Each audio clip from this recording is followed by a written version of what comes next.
My name is Lois. It's been a little over a year since the day my world shattered. I remember that Sunday morning like it was yesterday. I sat across from my wife, Stella, at the kitchen table. The sunlight streamed through the sliding door, highlighting the lemon tree she'd planted in our backyard years ago. She was reading something on her phone, a peaceful look on her face, completely unaware of what was about to unfold. I took a deep breath and said, "Can I talk to you about something?" She looked up, smiled, and replied, "Of course. I need to talk to you about the pregnancy." That smile of hers, which used to warm my heart, now felt like a knife in my gut. It took a couple of seconds for her to realize that something in my tone was off. The smile faded slowly, like a dying star. I asked directly, "Whose baby is it?" Her face froze, just as I'd expected. I've seen that look on patients' faces when they receive life-altering news. She tried to play it cool, saying, "What are you talking about?" But I knew she was running the calculations in her head. I said, "I'm an OB/GYN. I know how to read a timeline. And I had a vasectomy in July, which means the baby you're carrying is not mine." The color drained from her face. She stared at me, speechless. I continued, "I've already spoken with an attorney, and Diane, your friend, has known about this for weeks." Her hands started to shake, and her voice broke when she said my name. I told her we were going to dissolve the marriage. Arizona is a community property state, and the process would be straightforward. I just wanted to understand how we'd gotten to this point. She finally admitted that she'd been seeing another man for 8 months. It was before the trip to San Diego, which had been a turning point from a secret affair to something more open. When I asked if she loved him, she said she'd been confused. And after Diane found out, he'd left her. As I sat there, looking at her, I felt a deep sense of grief. Not just for her or for myself, but for all the memories we'd shared, for the life we'd built together. I told her I wouldn't stay in the marriage, and she didn't argue. I left her sitting at the table and went to my office to review patient notes. Monday was coming, and my work, as always, demanded my full attention. Let me take you back to the beginning. I'm a board-certified OB/GYN at Desert Vista Medical Center in North Phoenix. I've delivered over 2,000 babies in my career. I've spent 15 years building my practice, and I have privileges at 2 hospitals. Stella and I met at a charity event for a local children's hospital 11 years ago. She was 28 then, working as a marketing manager for a high-end event planning company. She had this amazing ability to make everyone in the room feel special. It was like she had a gift for connecting with people. We got married 2 years later in a beautiful ceremony at a local resort. Stella planned every detail, from the color scheme to the flowers. I stood at the altar, watching her walk down the aisle, and I felt like the luckiest man in the world. For the first 7 years of our marriage, we were happy. I worked long hours at the hospital, and she traveled a lot for work. We understood each other's commitments and supported one another. We had a nice house in the Camelback neighborhood, with a pool and that lemon tree in the backyard. But about 2 years ago, things started to change. Stella joined a charity board called the Phoenix Women's Alliance. Through this board, she met a group of wealthy women. Among them was a woman named Vivian. Vivian was everything Stella secretly wanted to be.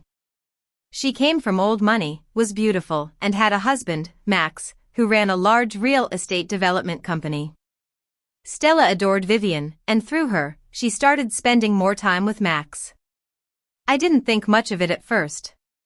We had dinner with them a few times, and Max seemed like a nice guy. He was charming, but I felt a bit bored by his constant talk about his business.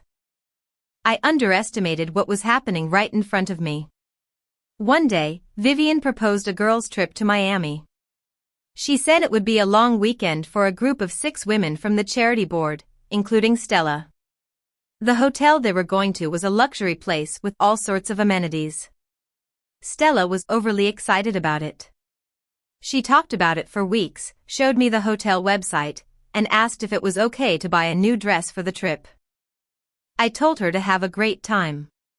They left on a Friday in the middle of April. I drove Stella to the airport and kissed her goodbye. She squeezed my hand before getting out of the car. I went home and worked that weekend. I had a couple of difficult deliveries and a presentation to prepare for a medical conference. I texted Stella both days, and she sent me pictures of the pool, drinks, and group dinners. Everything looked normal. They came back on a Monday evening. Stella was tanned and relaxed. She hugged me, said she'd missed me, and went upstairs to unpack. 3 weeks after the Miami trip, I ran into a colleague, Dr. Emily Thompson, in the hospital elevator. Emily's husband played golf with Max. She mentioned in passing that she'd heard Max had been in Miami the same weekend as the girls' trip. She said it like it was a funny coincidence, but she also said she wasn't sure it was. That comment got me thinking. I started to notice little things about Stella. She was a bit quieter than usual, checked her phone more often, and was overly attentive to me. I'd thought it was because she was refreshed from the trip, but now I saw it in a different light. As a physician, I don't make decisions based on intuition alone. I started to gather data. I noticed text messages she'd angle away from me, a car charger in her bag for a phone I didn't recognize, and she misremembered details of a dinner she'd said she had with a client. I also did something I'm not proud of but don't regret. I called the hotel in Miami and said I was checking on a charge on a card linked to Max's reservation.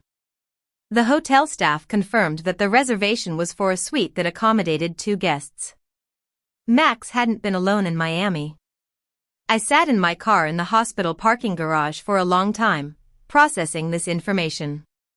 Then I went back to work and delivered a baby. That was 6 weeks before Stella told me she was pregnant. During those 6 weeks, I was thinking, calculating, and preparing. I'd had a vasectomy in late June. We'd had discussions over the years about having children, but as my work demands grew, I'd decided that we wouldn't have kids.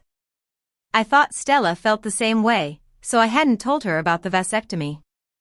I was going to tell her when the time was right, but then I found out about Miami. When Stella told me she was pregnant that Tuesday morning in October, I knew immediately that the baby wasn't mine. But I didn't confront her right away. I smiled and asked how far along she thought she was. She said maybe 5 or 6 weeks. We agreed to schedule an ultrasound. I did the math in my head. 5 or 6 weeks back from October put the conception in early September. I knew it couldn't be mine because of the vasectomy. That day, I went to work as usual. At lunch, I called an attorney named Ryan Blackwood. A colleague had recommended him for a previous legal issue. I explained my situation to Ryan in general terms. He asked if I had documentation of the vasectomy, and I said I did. He said that was important for the timeline to be medically verifiable. We talked for about 40 minutes. Ryan was very professional and outlined what I could expect in terms of asset division according to Arizona law. I left the conversation with a clear plan for the next few weeks. Meanwhile, Stella was acting differently. She was softer with me, more present. She suggested we go to our favorite restaurant in downtown Phoenix, a place we hadn't been to in a while. We went, and we talked about normal things. She held my hand and said she felt good about the pregnancy in us. I just went along with it. A few weeks later, Vivian called me. Her voice was tense. She said she'd found out about Max and the affair. We met at a coffee shop the next morning. She looked like a mess, completely different from her usual composed self. She'd found messages on Max's phone that showed the affair had been going on for months and that the Miami trip had been planned. I told her I knew or suspected. She mentioned that Stella was pregnant, and I confirmed it. She said Max didn't know yet and was trying to deny it. We talked for a couple of hours about what to do, especially considering our children. That same afternoon, Max called me. He said he wanted to talk. I told him I knew everything. He apologized, but I told him I didn't need his apology. I asked him if he was aware of the pregnancy, and he paused for a moment before saying Stella had mentioned it. I told him there would be medical realities that would come to light and that all future communication should go through my attorney. 2 weeks later, I finally had the conversation with Stella. After that, the next few months were a blur of legal proceedings. Ryan was very thorough. The divorce was filed in November. The house in Camelback went to Stella in exchange for a buyout of my equity. My retirement accounts and practice assets were protected. We didn't fight over small things. We were civil, in a strange way. In December, I moved into a rental house in the Paradise Valley area. I liked the quiet streets and the mature trees. It was a new start for me. Vivian also filed for divorce from Max the same week. She took their children to her sister's place in Tucson for a while. I saw her once in January at a coffee shop near the hospital. She looked tired but more stable. We didn't need to say much. We understood each other. Stella had the baby in the spring, a girl. I found out through my attorney. I didn't reach out. I wished her no harm, but I knew some doors are better left closed. This whole experience has made me think about a lot of things. I realized that I'd been choosing to ignore the signs because it was easier. But the truth always finds its way out. And when it does, you have to face it.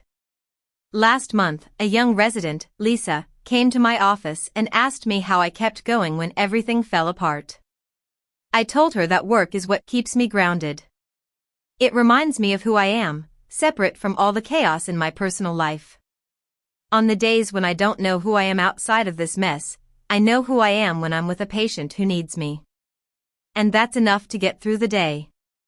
The Phoenix sun still shines bright outside my office window. The Sonoran Desert has been here for millions of years, and it's seen all sorts of human dramas. There's something comforting in that. I've learned that when the ground drops out from under you, if you're willing to work hard, you can build something new. Sometimes, what's underneath is stronger than you thought.